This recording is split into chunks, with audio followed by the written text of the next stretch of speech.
Bueno, vamos a hablar de un tema que de alguna manera creo que también lo estuvieron trabajando, ¿no es cierto?, cuando en la parte práctica, etcétera, que es la terapia de sedación paliativa, ¿sí? Y que obviamente tiene directa relación en cuidados paliativos con el final de la vida, ¿eh? No es lo mismo la sedación en otros contextos que la sedación paliativa, que la referimos al contexto del final de la vida. A ver, imaginemos este diálogo. ¿Mm? Un profesional de la salud que dice, oye, ha llegado el momento. Y ella contesta, ¿qué dices? Estoy muy bien aquí. Este es mi mundo. Me siento protegida. Pues insisto, este es el momento. Ella dice, de ninguna manera. Aquí estoy súper bien, buena temperatura, ambiente confortable, protección. Vamos, anímate. Conocerás otro mundo muy diferente. No quiero conocerlo. Quiero permanecer aquí. Este es mi mundo. No es posible cambiar la naturaleza. Ha llegado tu hora. Me niego completamente, dice ella. Tengo miedo. No me asustes. La hora ha llegado. Es un momento especial. No temas.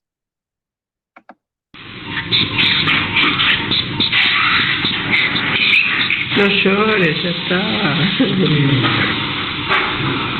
Está calentito acá. Está calentito. Sí.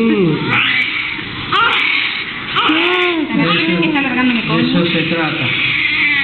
Alargándome con. El cordón. No pierda calor. Hasta la espalda. Sí. Ay, qué lindo. No, cortarle el...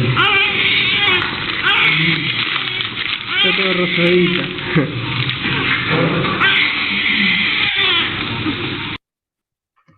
Bueno, muy bien. Entonces, la hora ha llegado, ¿no es cierto? Pensemos un poquito. Ese bebé, qué confortable que estaba en el útero materno, ideal temperatura, alimentación, etcétera. ¿Por qué iba a querer salir de ahí, no? Y traspolémoslo al final de la vida, ese alumbramiento final, donde nos abrimos al misterio de la muerte y donde es comprensible que nos aferremos a lo que conocemos. Pero fíjense qué interesante. Cuando escuchamos el llanto del bebé que nace, a ninguno de nosotros se nos ocurre decir que hay que dormirlo o hay que sedarlo. Pero cuando escuchamos la disconformidad del que está en el trance de morir, eso nos asusta. ¿Eh? Nos asusta porque nos confronta con el misterio. Y entonces, lo que primero que les propongo es reflexionar sobre por qué hacemos lo que hacemos, cuando cedamos o cuando no cedamos, si realmente es para ayudar al otro, o a veces no será para tratar de tranquilizarnos nosotros mismos frente a situaciones que nos pueden resultar inoportunas. Si durante nuestra formación como profesionales no hemos aprendido cómo acompañar desde nuestra profesión, médico, enfermero, psicólogo, trabajador social, etcétera, en los últimos momentos de la vida, es entendible que tengamos dificultad para hacerlo, porque no nos hemos formado, no nos hemos entrenado.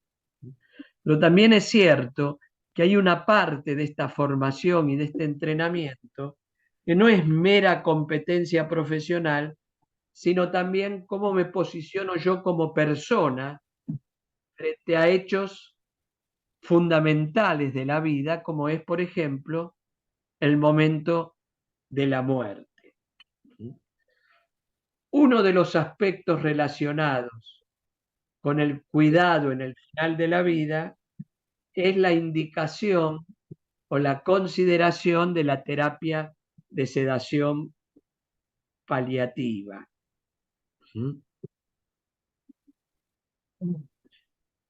Recordemos que ya en la Grecia antigua, precristiana, se promovían las curas de sueño y con distintos brebajes y sustancias naturales, habitualmente vegetales, ¿sí?, para aquella persona que tenía algún sufrimiento o enfermedad que poco se conocía, se la inducía al sueño, y ese sueño profundo y duradero muchas veces devenía en una mejor condición de la persona, como si se reacomodaran los neurotransmisores, y se reencuentra la serenidad y la tranquilidad.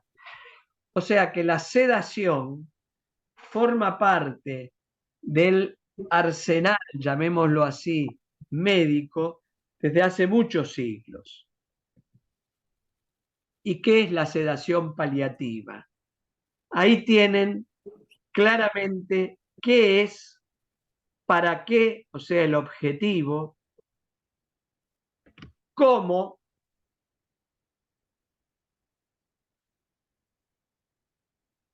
y cuándo. Empecemos por el cuándo. Cuando hablamos de sedación paliativa, hablamos de pacientes en quienes llegamos a ese acuerdo en que están en situación de últimos días de vida. Podrán ser 3 horas, 3 días, una semana, pero están en esa situación.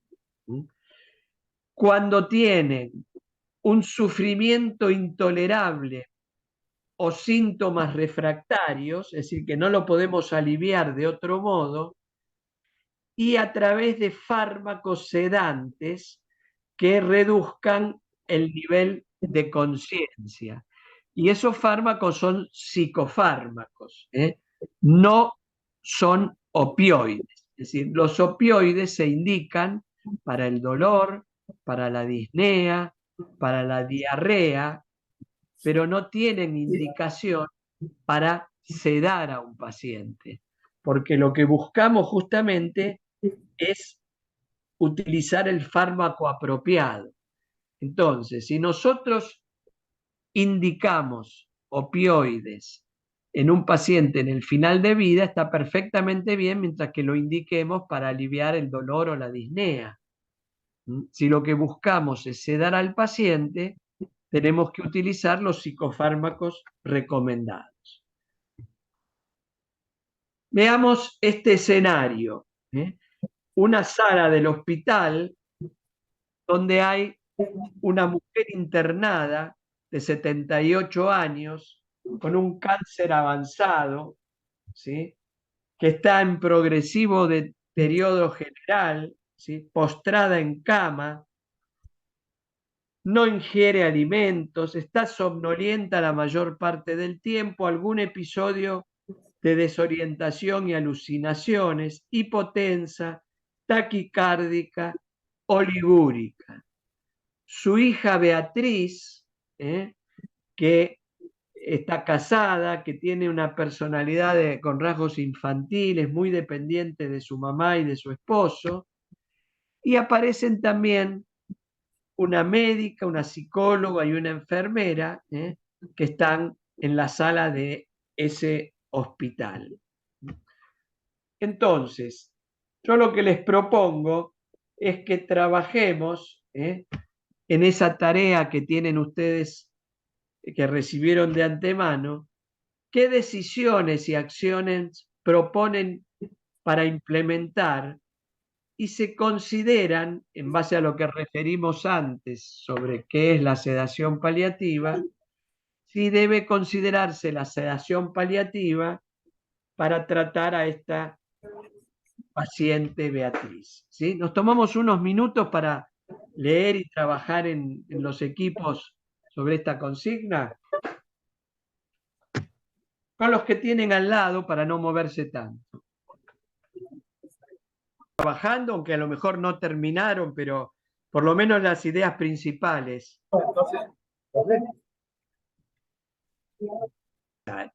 ¿Sí? Es decir, el tema no es la sedación, sino ver cómo nos posicionamos frente al sufrimiento, como personas y como profesionales. Entonces yo ahora en este tiempito voy a resumir para ustedes 4 preguntas sobre la sedación, la terapia de sedación paliativa, tratando de ayudar en esta disquisición sobre a quién sedar y cómo sedar. Primero, ¿cómo la definimos? De vuelta, uso de fármacos específicos para reducir sufrimiento intolerable refractario a otras terapias. Si una persona tiene un delirio, pero yo no lo traté, no lo voy a sedar, le daré un antipsicótico como el haloperidol, si es que requiere el fármaco, porque tener un episodio de delirio breve y sin excitación puede incluso no ser considerado como patológico y que requiera un tratamiento farmacológico. Las indicaciones, ya sea cuando hay síntomas refractarios o cuando hay un distrés psicoexistencial inmanejable. Síntoma refractario es aquel que no se puede aliviar luego de reiteradas intervenciones o consultas, o los efectos adversos son inaceptables, o el tiempo hasta el potencial alivio es excesivo, porque el paciente efectivamente se está muriendo y yo para aliviar ese síntoma a lo mejor requeriría trasladarlo a una terapia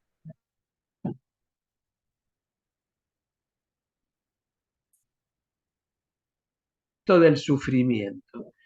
Hoy hay una triangulación de métodos para evaluar el distrés, escalas de observación, percepción de los cuidadores y también tecnología, que esto es más para la investigación que para la praxis cotidiana. El más frecuente es el delirio refractario. Otros síntomas que pueden volverse refractarios son el dolor, la disnea y excepcionalmente la emesis en el contexto de una oclusión digestiva. Esta revisión de casi 800 pacientes demuestra que las indicaciones más frecuentes para sedación paliativa son el delirio agitado, ¿sí?, la disnea y excepcionalmente el dolor. Ahora, el distrés psicoexistencial puro es razón para sedación paliativa, y esto en general en el mundo latino se acepta como una razón para sedar. En el mundo anglosajón, donde la pérdida de la capacidad cognitiva va muy de la mano de la pérdida de autonomía, esto es muy cuestionado. De cualquier modo, para sedar por distrés existencial, tiene que haber evaluaciones reiteradas e intentos por profesionales competentes, que puede ser el psiquiatra, el ministro de fe, ¿sí?, discutirlo en equipo y siempre comenzar por una sedación intermitente. No es cuestión de dormir con una sedación profunda y definitiva aquel que manifiesta una angustia existencial en el final de la vida, pero no ligada a síntomas no controlados, sino a la dificultad para hacer este trabajo de sanación espiritual. ¿Y cuál es el objetivo de la sedación paliativa? Aliviar el sufrimiento. Nunca es acortar la vida. Lo que buscamos es sedar al paciente para que no perciba el sufrimiento.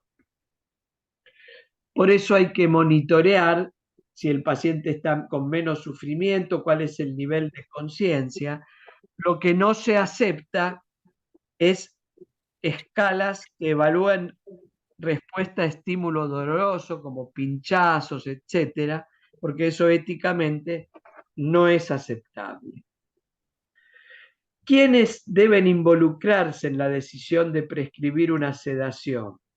Tiene que ser un proceso de toma de decisiones compartidas entre el paciente, si está lúcido, y si no, hablarlo anticipadamente si es posible, no siempre es posible, la familia y el equipo multiprofesional que ejerce un rol de facilitador como un GPS. La sedación debe ser continua o intermitente. Cuando el paciente recibe una sedación parcial no es problema.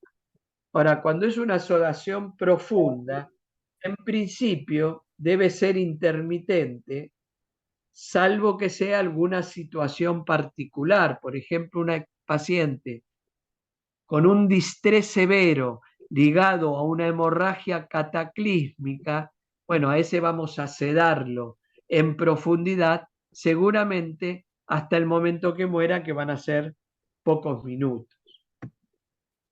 Pero fíjense, esto que está tomado de un reporte de un médico en el contexto COVID, nos alerta que no asumamos que la sedación profunda es necesaria. Y para varios pacientes, ¿sí?, prefieren cierto grado de nivel de conciencia, aun cuando estén sufriendo.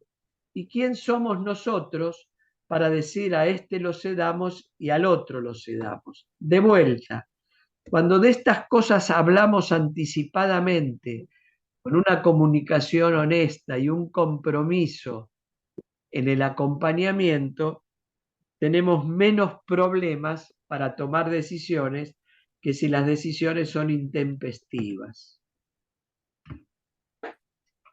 Cuando hay distrés psicoexistencial, lo que se recomienda es la sedación ligera transitoria, que puede llevar a la somnolencia y al estupor, y eventualmente llegar a la sedación profunda. En cambio, como dije antes, en un paciente en últimas horas de vida, sin ingesta, que está con algún episodio de sufrimiento refractario, somos más directivos, y debemos sedarlo en profundidad, porque si escalonamos la sedación, lo único que vamos a lograr es que muera con sufrimiento. ¿Y qué aspectos debemos considerar? Tener en claro la propia identidad cultural, porque no es lo mismo nuestra propia cultura a lo mejor que la del paciente.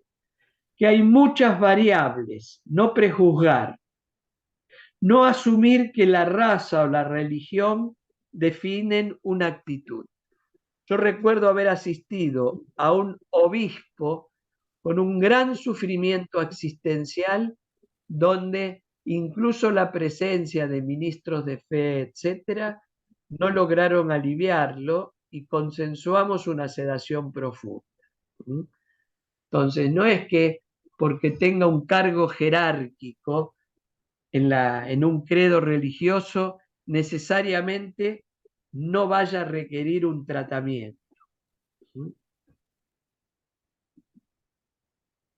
Riesgos. Tengamos en cuenta que si yo voy a ver un paciente en domicilio al final del día y estoy yo mismo cansado, es probable, digamos, que tienda a sedarlo, si está en el contexto de final de la vida, porque yo mismo estoy cansado y no pueda trabajar en esa, digamos, escalamiento de nivel de sedación. Lo mismo el riesgo del facilismo. Y total, como se va a morir, durmámoslo de vuelta.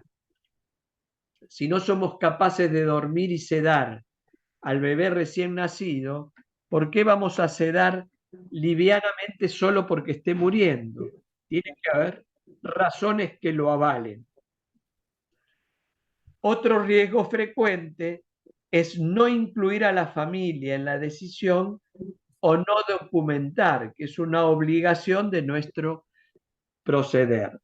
También, a veces, pacientes que requieren sedación no son sedados porque el profesional no está lo suficientemente competente y piensa que está tentando contra la vida. Sedar a un paciente no tiene nada que ver contra quitarle la vida, es simplemente reducir su nivel de conciencia para que no perciba un sufrimiento en el final de la vida. ¿Qué fármacos? 4 categorías aparecen en la literatura y son referidas por los expertos.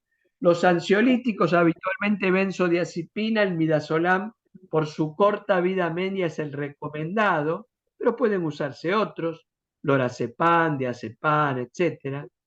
Antipsicóticos, la levomepromacina yo creo que ustedes no tienen, es una lástima porque es un fármaco muy interesante para sedar en dosis bajas, produce una buena sedación, pero pueden usar clorpromacina. No es exactamente lo mismo, pero depende del vademecum que uno tenga. Los antiepilépticos como el fenobarbital y el propofol, que requiere mayor complejidad y mayor experiencia. De vuelta, sedar con opioides no es buena praxis. El opioide lo damos para controlar el dolor o la disnea, pero para sedar al paciente tenemos que elegir el fármaco dependiendo del hospital donde estemos, del protocolo que utilicemos, pero sabiendo que va a surgir de este grupo de fármacos. La sedación puede ser proporcional o súbita. El más usado en casi el 70% de las publicaciones es una benzodiazepina, sobre todo el midazolam. De vuelta, la ventaja del midazolam que la podemos administrar por vía subcutánea, por vía intravenosa, por vía oral, y que podemos monitorear en un lapso de 3-4 horas si el resultado, o sea, no tiene un efecto tan prolongado. La mayor parte de las sedaciones ocurren durante las últimas horas de vida y es excepcional que un paciente que esté en sedación paliativa viva más allá de 7 días. Ahí están las dosis, están en la literatura, de acuerdo a que se administren en bolo o en infusión subcutánea o intravenosa. De vuelta, el midazolam, la levomepromacina, eventualmente el propofol en un paciente internado, son los fármacos de elección. ¿Cuándo usar alopedidol? Especialmente en caso de delirium, porque ayuda, digamos, a ver si realmente es refractario el síntoma, acompañado del midazolam. Es bueno calcular costos para ver dentro de los tratamientos disponibles aquellos que sean más accesibles. Es cierto que el propofol es un fármaco usado en la sedación paliativa, tan cierto como que los costos no lo recomiendan como primera opción. Entonces, recomendaciones. Sedación paliativa es un tratamiento aceptable en quienes estén en proceso de morir con sufrimiento refractario. Nivel de evidencia 3 o 4. Hay pocos estudios disponibles, pero surge de lo publicado. Segundo, la dosis del fármaco debe titularse y el objetivo es aliviar el distrés. Solo excepcionalmente la sedación profunda súbita, por ejemplo en caso de hemorragia. Tercera recomendación. La primera línea es el midazolam en ausencia de delirio por vía subcutánea o intravenosa, intermitente o continua. Si hay delirio, no se aconseja usar solamente la benzodiazepina, sino asociarla al haloperidol, la levomepromacina o la clorpromacina. Considerar que cuando usamos antipsicóticos desciende el umbral epiléptico, y si es un paciente con riesgo de convulsiones, por ejemplo, por metástasis cerebrales, hay que estar alerta ante esta situación. Frente a la agitación severa refractaria, los autores en general proponen fenobarbital o propofol. También se puede escalar dosis de los fármacos que veníamos usando. Cuando hay falla de un fármaco, podemos usar otro. Por ejemplo, en lugar de midazolam, usar diazepam o usar clorpromacina. La sedación paliativa acorta la vida. Un trabajo multicéntrico publicado hace más de una década demuestra que la sedación paliativa no acelera la muerte. Y es un trabajo bastante prolijo, prospectivo y multicéntrico que nos da tranquilidad de saber que los pacientes que van a recibir sedación paliativa no van a vivir menos que aquellos que están en el final de la vida y no requieren sedación paliativa. Un plus. Los pacientes que están con sedación paliativa, ¿debemos simultáneamente hidratarlos o nutrirlos? Bueno, sabemos que un paciente que no recibe hidratación ni nutrición muere habitualmente en 15 días. Entonces, reconociendo que la sedación paliativa la indicamos en pacientes cuya expectativa de vida suele ser de 1, 2, 3 días, pero siempre menor a 2 semanas, no tenemos por qué hidratar al paciente con sedación paliativa, porque va a morir por su enfermedad de base antes que por la falta de hidratación o nutrición. Es decir, va a morir no a consecuencia de la sedación, ni tampoco a consecuencia de que no lo hidratemos, sino a consecuencia de la evolución natural de la enfermedad de base. Y esto nos lo demuestra de vuelta el trabajo que mencionamos antes, de Maltoni y colaboradores, donde aquellos pacientes que recibían sedación paliativa no tenían una muerte más próxima. Entonces, tenemos que trabajar en ese equilibrio entre evitar el abuso y el uso poco juicioso, tanto como evitar la sedación y el subuso. Las estadísticas demuestran que los pacientes asistidos en unidades de cuidados paliativos, donde se supone que hay experiencia en el tratamiento de síntomas, la sedación es necesaria en uno de cada 10 o de cada 20 pacientes, es decir, entre un 5 y un 10% de pacientes. De vuelta, si nosotros vemos en la sala que la mitad de los pacientes que han muerto en el último mes requirieron sedación paliativa, debiéramos replantearnos si realmente era necesaria esa sedación, si no hubo un sobreuso de sedación, ¿sí? Y si no debiéramos ajustar nuestras competencias para tratar adecuadamente los síntomas. Lo que no es la terapia de sedación paliativa no tiene nada que ver con la eutanasia, ni con el suicidio asistido, ni es abandono de paciente, ni es limitación de esfuerzo terapéutico, ni es matar al paciente, ni tampoco es un proceso jurídico que debemos pedirle permiso al juez. Es una terapia más del arsenal terapéutico médico que tiene una indicación precisa en casos de excepción, cuando el sufrimiento se vuelve refractario. Entonces, en la sedación paliativa, lo que buscamos es el alivio del distrés con el consentimiento del paciente, si es posible, ¿sí?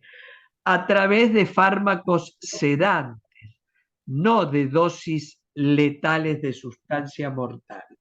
Por eso no tiene nada que ver la sedación paliativa con la eutanasia.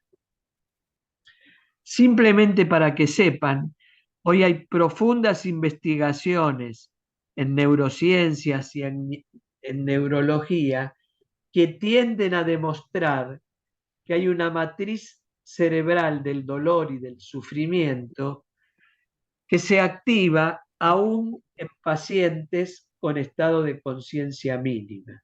Es decir, ¿qué quiero decir con esto? Que cuando sedamos profundamente a un paciente, es muy probable que estemos evitándole la conciencia de su sufrimiento, pero no tenemos certeza de que no se esté activando esta matriz cerebral del dolor y del sufrimiento. Pero bueno, hacemos lo que podemos y ya mitigarle la conciencia de ese sufrimiento es bueno para ese paciente, indudablemente es bueno para la familia y también es bueno para el equipo tratante. Si surge alguna pregunta o alguna duda, por ahí tenemos un par de minutos, si no la pueden enviar por correo electrónico, porque creo que estamos con el tiempo de terminar. Les agradezco mucho la atención. Gracias, doctor. Hay una pregunta acá.